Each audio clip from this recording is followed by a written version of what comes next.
What if I told you that your brain is quietly rewiring itself every single day, without you even noticing? What if one simple habit you do daily is slowly changing how you think, how you feel, how you remember things, and even how anxious or calm you feel inside? Have you ever wondered why your attention span feels shorter than before, why your thoughts feel louder at night, or why it's harder to stay focused on one thing for long? And here's the most important question.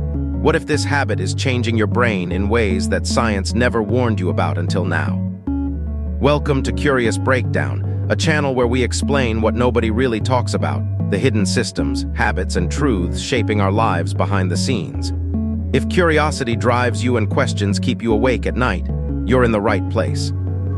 Your brain is not a fixed machine. It's not something that stays the same after childhood or adulthood. In fact, your brain is constantly changing, a process scientists call neuroplasticity. Every thought you think, every action you repeat, and every habit you follow sends tiny electrical signals across your brain. Over time, these signals strengthen certain neural pathways and weaken others. In simple words, your brain becomes what you repeatedly do. Now here's where things get interesting. There is one habit almost all of us do daily, often for hours, without questioning it. It feels harmless. It feels normal. Some even call it relaxing. But research now shows that this habit is actively reshaping how your brain processes information, emotions, and rewards. Let's talk about constant stimulation. Think about how often you switch between apps, notifications, videos, messages, or tabs.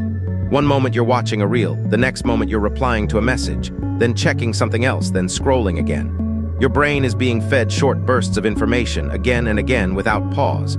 At first, your brain loves this. Every new piece of content releases a small amount of dopamine, the chemical responsible for motivation and pleasure.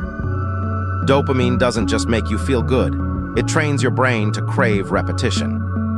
Over time, your brain starts expecting stimulation constantly. Silence feels uncomfortable.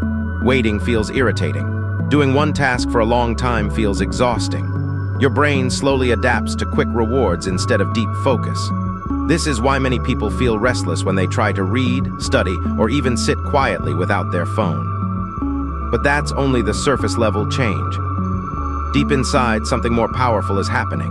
When your brain is exposed to non-stop stimulation, it reduces its sensitivity to dopamine. This means the same activity that once felt exciting now feels boring. So your brain asks for more content, more speed, more novelty. This cycle slowly reshapes your reward system. You don't feel motivated by slow progress anymore. You start chasing instant gratification instead. This doesn't just affect entertainment, it affects your emotions too. Studies show that overstimulation can increase anxiety levels because your brain stays in a semi-alert state all the time. Your nervous system doesn't fully relax. Even when you're resting, your brain is still scanning for the next signal, the next update, the next hit of stimulation. This is why many people feel mentally tired even after doing nothing all day. Your memory is also affected. When information comes too fast, your brain doesn't get enough time to store it properly. Instead of deep memory formation, your brain skims. This is why you can scroll for hours but barely remember what you saw 5 minutes ago.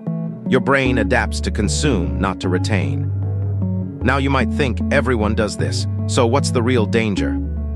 The real danger is unintentional brain training. Your brain doesn't know what's good or bad. It only knows repetition. If you train it to jump quickly between things, it becomes good at distraction. If you train it to seek instant rewards, it becomes bad at patience. And if you train it to avoid boredom at all costs, it slowly loses its ability to sit with thoughts, solve deep problems, or enjoy simple moments. But here's the twist.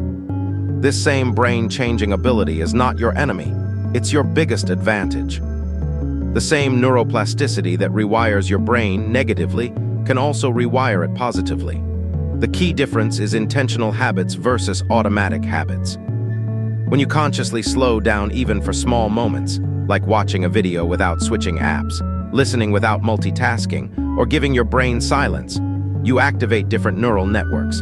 These networks strengthen focus, emotional regulation, and clarity. Even short periods of low stimulation help your brain reset its dopamine sensitivity. And now let's answer the burning question we started with. Is this habit permanently damaging your brain? No, but ignoring it can lock you into patterns that feel impossible to break later. Your brain is incredibly adaptable, but it follows momentum. The longer you repeat a habit, the stronger that pathway becomes. That's why small changes matter more than drastic ones. You don't need to quit technology. You need to control how it trains your brain.